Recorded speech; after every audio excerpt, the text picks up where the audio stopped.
In the summer of 2013, my friend Cherie said she wanted to give transitioning another try. She had had one failed attempt on her own and wanted to see if she could make it through with a little help. So, after 1 year of showing her style techniques, guiding her through product selections, and helping her manage the stages of transition, I chopped her remaining relaxer in July of 2014. She's 4 months post-transition and wants to see what her hair looks like straight, so that's what we're going to do today.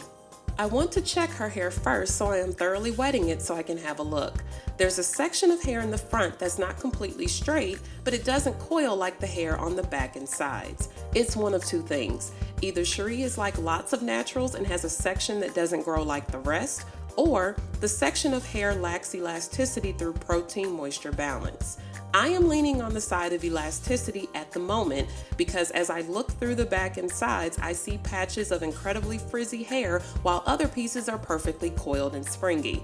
The variance all over is usually a result of elasticity loss. The hair doesn't have enough protein, it's become dehydrated, and in essence, like our bodies do when we don't eat right and exercise, it's out of shape. So I am going to have Cherie switch to an elasticity treatment Prepoo for the next 3 months and see if we can restore that patch of hair or find out if it's just different than the other hair.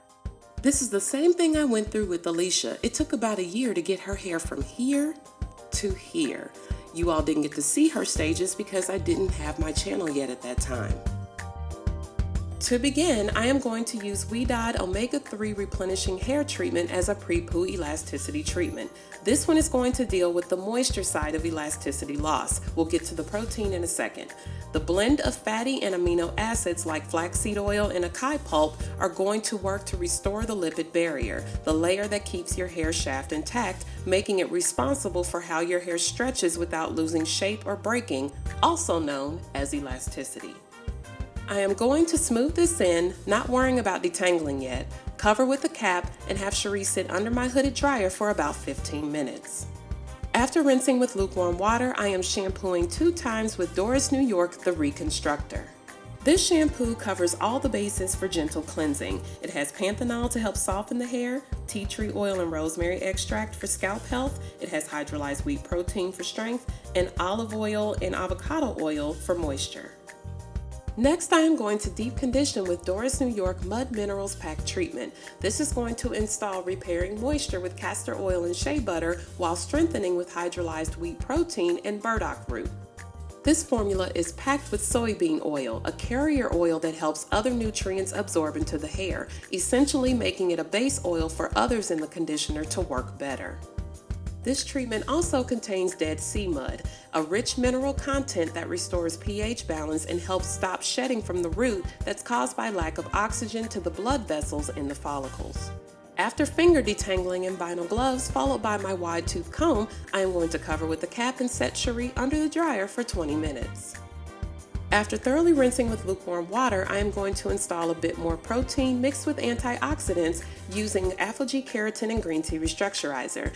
Then I am going to apply Aveda Smooth Infusion Style Prep Smoother as a heat protectant. It has aloe for moisture, maize to add shine and protect color, and guar bean to help create a smooth surface on the cuticle for lasting style. And last, I am applying Jane Carter Solution Wrap and Roll. Even though I'm not going to roll the hair, setting lotions create volume and body in styles. They are designed to withstand heat, and they don't have a flaky, sticky, tacky residue that you'll get trying to heat other types of products. This one has quinoa protein as a protective barrier, rosemary for scalp health, and coconut derivative for moisture that gives hair a nice sleek finish with flexible hold. I am taking sections of hair in 2-strand twisting them so they will stretch under the dryer. It will take about 40 minutes for Cherie's hair to be about 95% dry. Midway through, I unravel the twist so the hair on the inside could dry more. I am going to apply Chi Deep Brilliance Reflect Oil to the hair before blow drying to give added moisture and protection.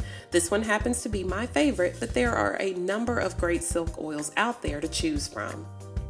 I am using my Denman 9-row brush to guide the hair while I blow dry. I love the grip of this brush and how there's no pull out. It glides so easily through the hair.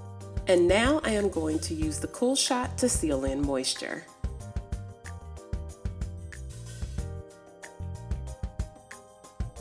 To straighten, I am using my FHI Platform Series 1-inch ceramic iron on 425 degrees. Cherie has incredibly dense hair, and I want to make sure that I only have to take one pass at each piece.